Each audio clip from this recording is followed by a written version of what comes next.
Cash, and welcome back to Cash Talks Football, where we break down all the goals scored in the Premier League. Using my vast experience of coaching for over 20 years, we give you a little bit of a different insight. And today we're doing Bolton, no, we're doing Brighton against the Tottenham Hotspurs.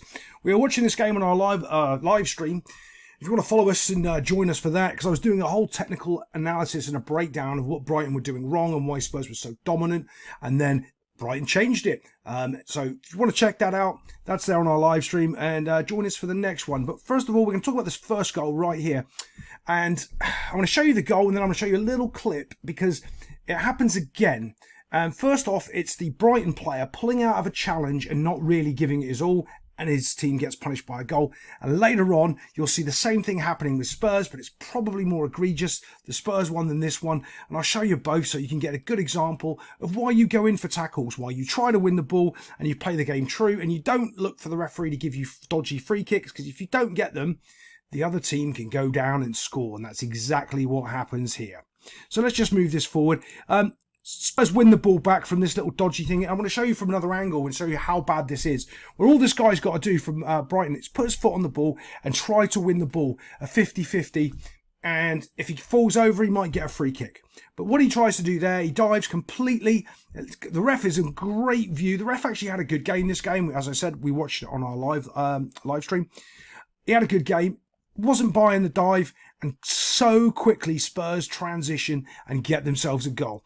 They were very, very quick in the transition, and their movement forward was fantastic. Spurs struggled when they couldn't hit them fast after winning the ball back, and they had to actually break down Brighton. Brighton defensively were solid when that was the situation, but straight away on the counter like this, not so. The ball was getting played, bomb, there we go, and it's a flick straight into the strikers up here.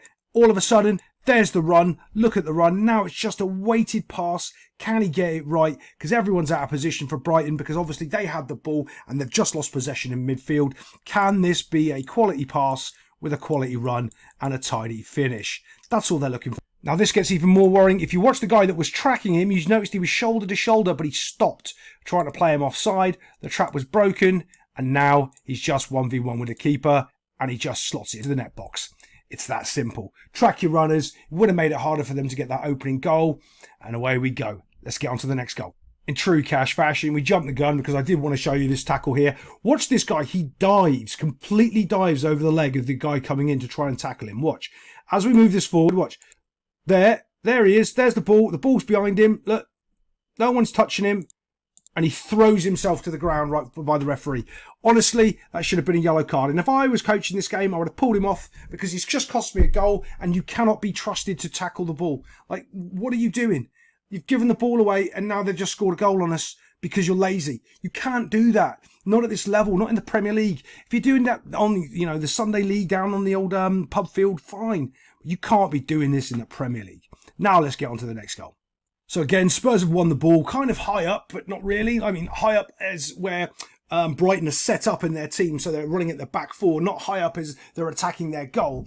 So one of the big problems Brighton had in the first half is they were too high on this halfway line. As soon as they dropped off about 5-10 yards, and that ball in behind they couldn't punish them, it changed the game. So even though there is a ball coming in behind here, they've still moved this far. If they're starting here, they're moving to this far, so that ball's a different ball. It's completely different.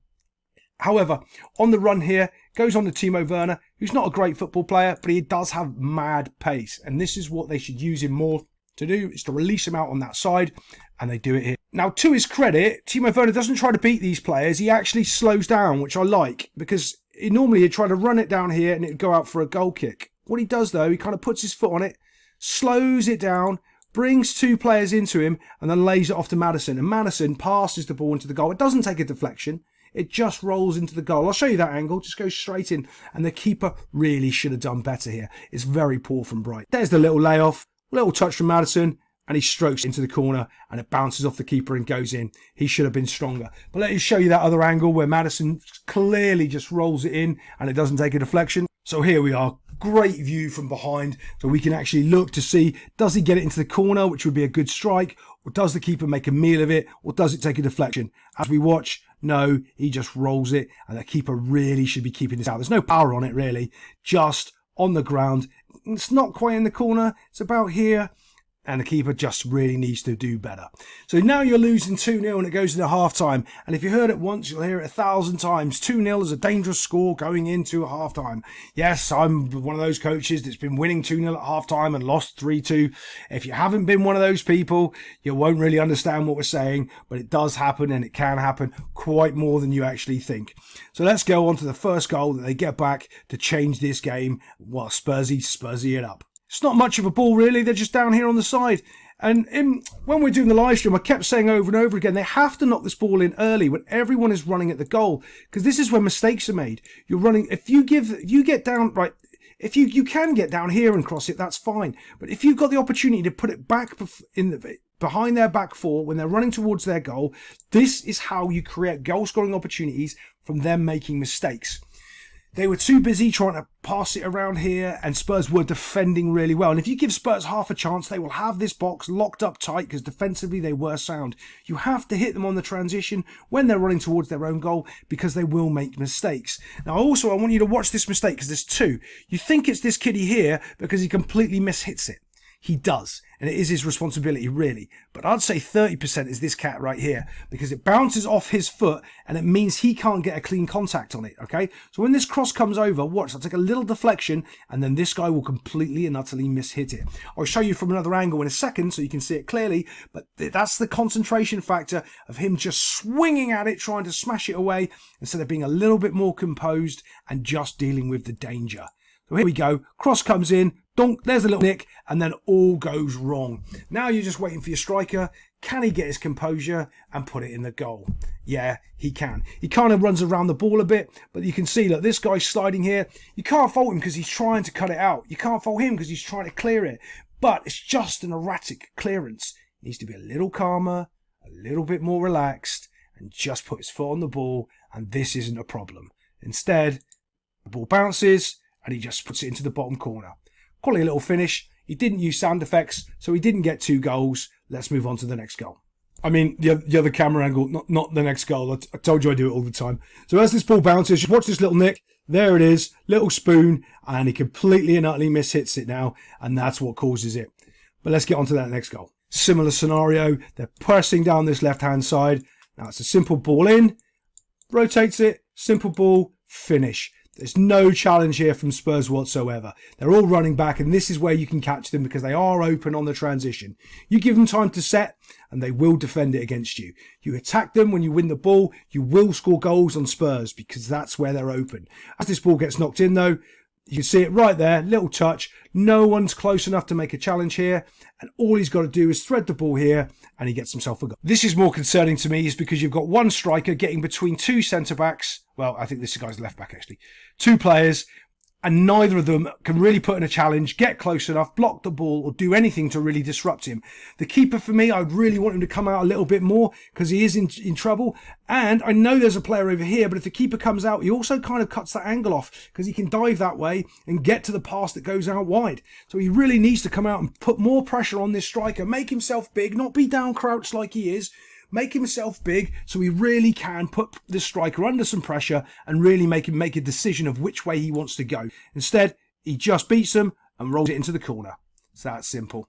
Okay, so this is the Welbeck winning goal. Remember, I am going to show you the other angle so I can completely show you the difference here.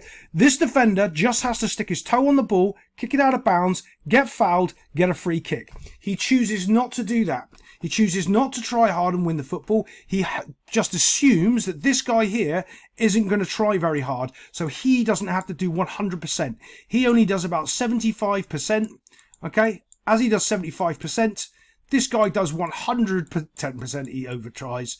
He ends up sliding and diving on the ground, and he wins this little duel. Watch this. As it goes down, he slides, flicks up, and Danny Welbeck heads it in to win the game. When I show you the other angle, though, you're going to see how much this other guy from Spursy just jumps out of the way. And I love to see Danny Welbeck scoring. It makes me happy. Such a striker that's had just sort of a bouncy, topsy-turvy career. I believe he should have just done so much better other than the injuries. But there we go. Let's just show you that other little angle, and you can see about the level of commitment you need to have if you want to win a tackle. This is where we are. All this guy's got to do is toe poke it out of bounds. He's going to kick you. You might even get him yellow carded. You play away and you're off to the races. He doesn't. Watch.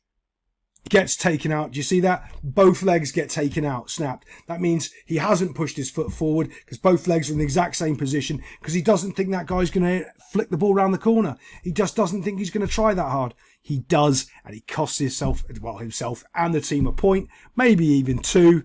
Other than that, if you like what you see, stay around, and thank you. See you next time on Cash Talks Football.